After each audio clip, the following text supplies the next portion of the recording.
The Shift is brought to you by SE Healthcare. Welcome to The Shift. I'm Dr. Andrea Coyle. Welcome back, Shifties, to the next episode of the Shift podcast. So glad you could join us. As you know, The Shift was created by a nurse, me, nurse of 31 years, for nurses. And every now and then we do have friends of nurses on the podcast, which we're always thrilled to learn from people outside of the nursing space. Today, I have a very special guest coming to us from Mount Sinai in New York. She's going to tell us a little bit about herself, but I'm really thrilled we got connected through Dr. Deb Zimmerman, who's also a Shifty. And Josephine Agyei is going to tell us a little bit about herself.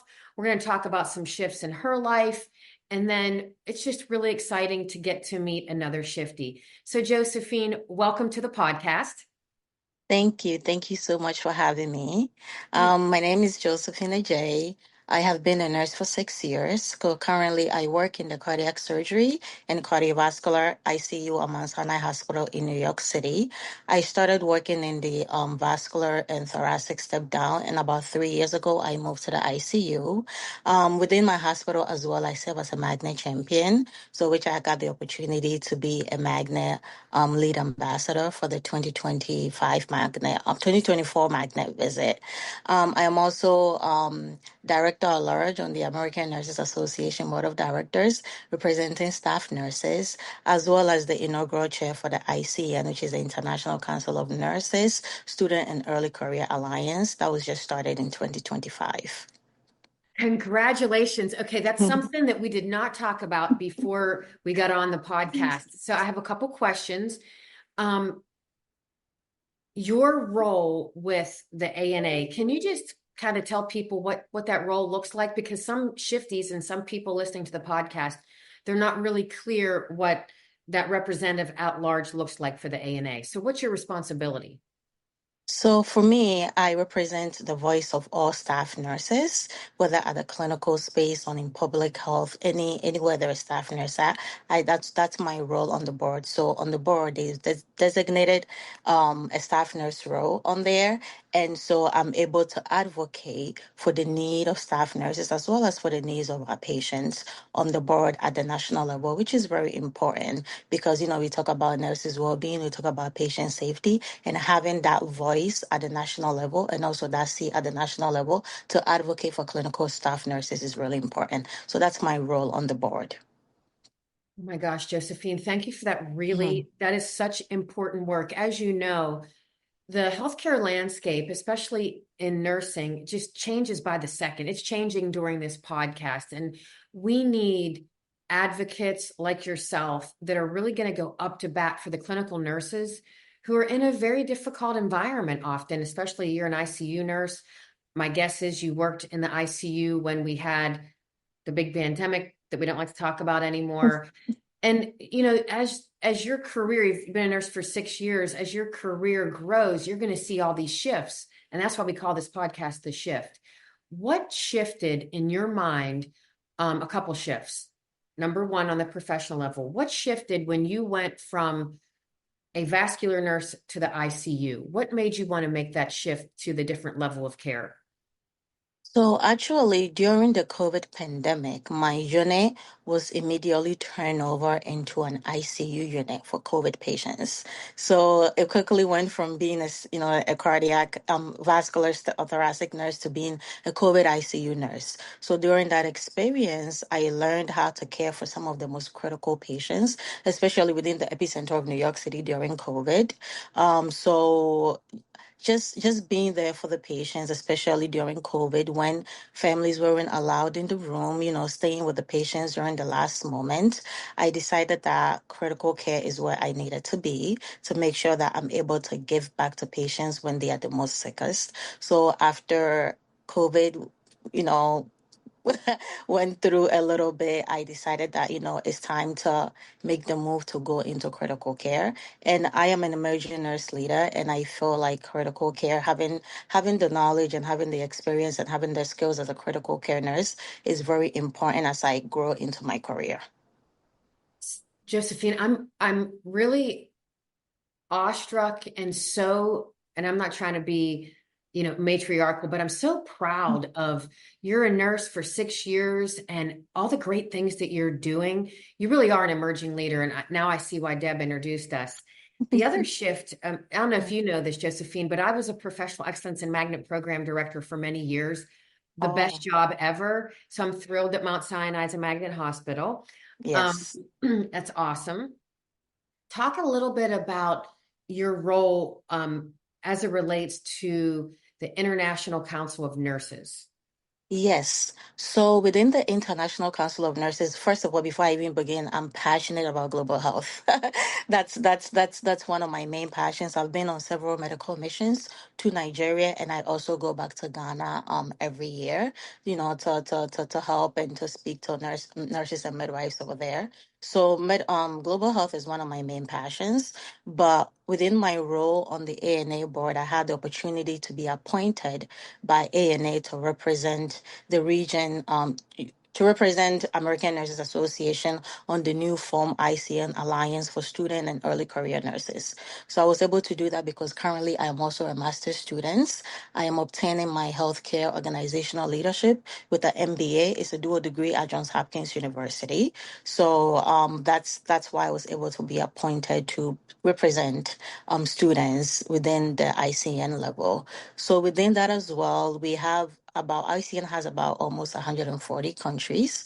So each country has the role to appoint a student or early career nurse to this alliance. And within that, I was also voted in as the inaugural chair by the alliance. So I had the opportunity to attend the 2025 ICN Congress in Helsinki that just happened in June. And it was a wonderful, wonderful experience.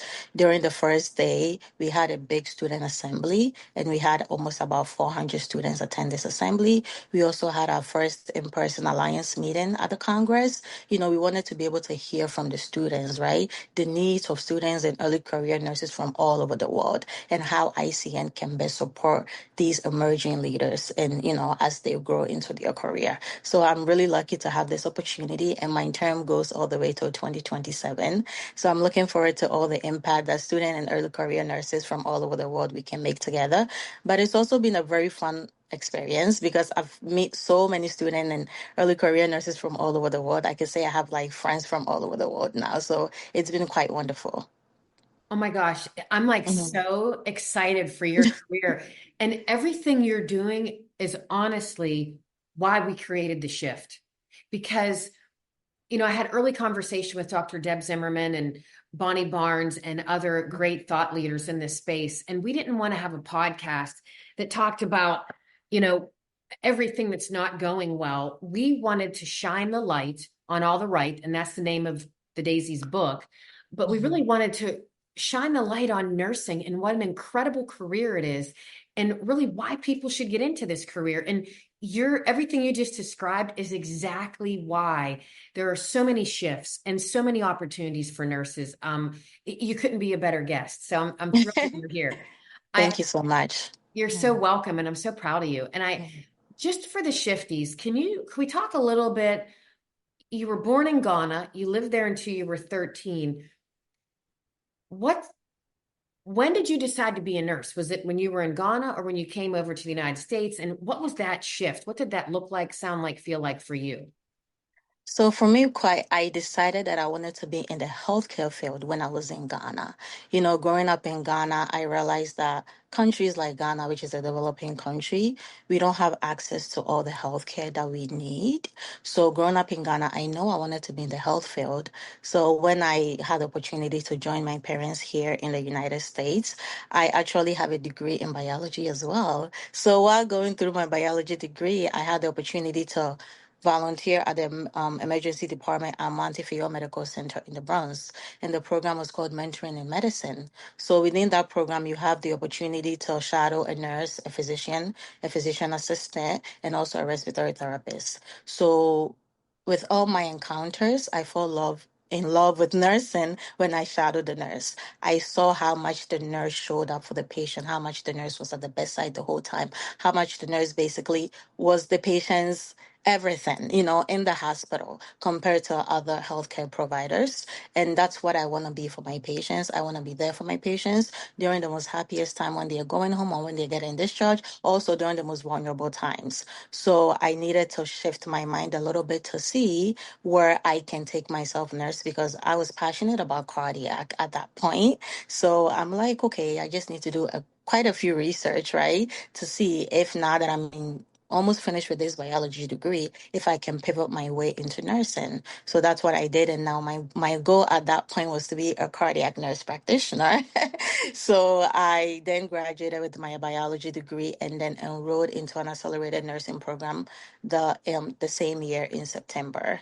And for me, and when I graduated nursing school, I had the opportunity to, get my first job in the vascular and thoracic ICU. And now I am working in my, dream unit, which is the cardiac surgery ICU, and I love every moment of it. So even though I'm shifting more into leadership, I've had a wonderful, wonderful clinical experience, and it goes back to me being passionate about global health. So I go to Ghana every year. My first medical mission was in Nigeria, and it was a wonderful experience. So I get to go to Ghana every year, and one of the things that I'm working on is CPR training for nurses and midwives in Ghana because they are not able to get the skills and resources and education that they need. So that's something that I'm passionate about and also working on right now. Wow. Thank you for sharing that. That is such a Thank you. great story. I have to ask, everything that you've accomplished in 6 years and you're in school right now, when do you graduate? I graduate in May 2027. So Okay, my program is a 3-year program because it's a dual degree. gotcha. Mhm. And where do you see yourself? What's in the horizon? What's on the horizon for Josephine? So after graduation, I actually do see myself obtaining my PhD next. I want to obtain my PhD in health policy and also systems as well. So I'm very passionate. I keep saying about global health, but obtaining my PhD in policy and systems, I feel like it will lead me to be more impactful in terms of the global health space, right? Because some of the resources and opportunities that we have over here, not every nurse or midwife in certain developing countries have, and even in other countries as well. So hopefully I'm able to enroll in a PhD program next. And, my goal is to be a transformational global health leader. Okay, I have no doubt that's all going to come true. It's all going to work out for you because you really got it going on. I do have a question, Yes. and this might put you a little bit on the spot. So let me think about Mm-hmm. how to ask this question. Okay. SE Healthcare, the company that sponsors the podcast, I'm the Chief Mm-hmm. Innovation Officer at SE Healthcare. We are truly laser focused on creating a culture of burnout awareness and burnout management. And burnout is a hot topic, no pun intended. And I recognize that some people choose not to use the word burnout. And I understand because it does have somewhat of a negative connotation. Mm-hmm. End of the day, burnout's real. Anytime you open up any journal, we're talking about burnout, well-being. They're lumped in the same bucket. They're truly not the same thing, but they're lumped in the same bucket. Mm-hmm. How do you think, and I'm on a personal mission to create burnout awareness because I'm a burnout survivor. I've been burned out in my 31-year career. Mm-hmm. And I'm a survivor and I've figured out how to manage it. And I think it's critical that if we keep brilliant people like yourself in this great profession, we've got to name it, claim it, tame it. We've got to recognize that burnout exists in our space, whether it's the leadership space or the clinical care delivery space. And what are we going to do about it? All that Mm-hmm. being said, Josephine, have you ever experienced burnout? Yes, I have. Yes, I have. I definitely believe that, as nurses, we are all leaders, right? Even at the bedside, even in the leadership space. And I believe that leadership begins with caring for yourself, right? So if you care for yourself, you're able to sustain your passion as well as protect your mental health, right? And then be able to bring your full self to the work for nursing. So yes, I have quite experienced burnout, especially also like during COVID, right? And Right. even like now that sometimes, staffing could be such a huge, right, issue in nursing, especially as clinical nurses. So I have quite experienced burnout, but how do I sustain myself? And I think for me, having something to look forward to, right? So besides taking care of myself, I always love that I'm part of professional organizations, right? So having the opportunity to step away from the clinical space and attend a conference, or go to a networking event, that helps me sustain my passion in nursing. At the same time, I take vacations all the time. I hang out with my friends, I hang out with my family, I do spa days to also protect my own mental health. So yes, burnout is real, and I think that is such a huge problem in nursing that we need to tackle, and we need to, make sure that we help protect nurses, and also it helps lead to better retention, in the clinical spaces as well. So these are some of the things that I do for myself. So you basically answered my next question. Hmm. What do you do to manage burnout? And Hmm. you said a couple things. When you have time to go on vacation and go to the spa and be with family and friends, I'm just going to say you have boundaries. You have personal Yes. boundaries. Hmm. And often people in nursing, nurses give so much of themselves, they don't have boundaries. So if I could say anything to the shifties, and I struggle with boundaries, because if someone says, can you do this? Can you do that? I'm like, oh, yes. Oh, yes. But you have to be able to say no with grace and Yes. elegance. And you have to be able to say, it's not never, it's just not now, but I need to do my boundaries.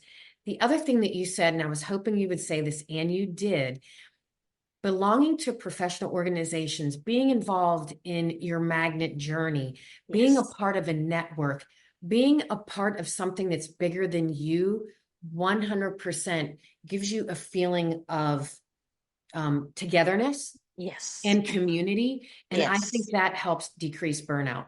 Yes, I completely agree as well. And also, some of these, professional organizations have huge initiatives, right? For example, at ANA, we have the Healthy Nation, right? As well as the Wellbeing Initiative as well. So these are all programs that you also can participate in, right? As a staff nurse, as a student, you can subscribe to like the monthly subscriptions, and also just follow it for your own, mental well-being as well.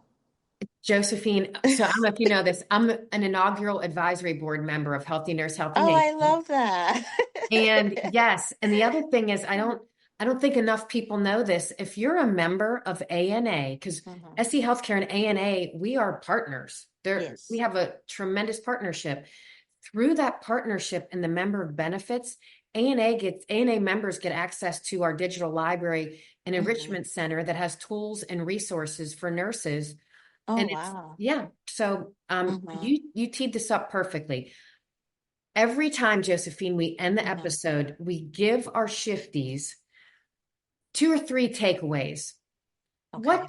two things would you say to the shifties that's really powerful, that's helped you shift, whatever you want, two things that are powerful? For me, I believe that, nursing is more than a job, right? And it's important as nurses for us to use our voice, right? Which is an essential part of like what keeps this profession strong, right? As well as responsive to the needs of our patients and as community. So I think advocacy is really important for students, for clinical nurses, and for leadership, nurse leaders as well. So advocacy is really, really huge for me. And I know another thing is also for me mentorship, right? So join professional organization, connect with mentors, have mentors, right? And also one last thing is also raise your hand for opportunities that stretch you, right? And I highly believe in that because I think for you to grow in your career, sometimes you have to come outside of your comfort zone. And even for me, doing this podcast for the first time is me coming out of my comfort zone, and also, taking on this opportunity that I know is going to help me grow in my career. So thank you so much.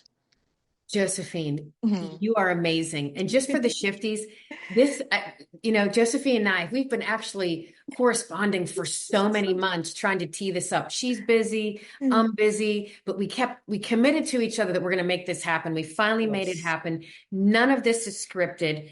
Everything that we've just talked about truly it's organic, it's genuine, it comes from the heart. Josephine, I have to tell you, I'm actually going to email Deb Zimmerman and tell her I'm so grateful that she connected you and I because Thank you you. are amazing. And I'm going to invite you to come back. Will you come back? Yes, of course, I would love to come back. I'd Yes. love to have you come back. I want to hear what you're doing. And I say this at the end of every podcast, shifties, remember, your shift makes a difference. Keep shifting.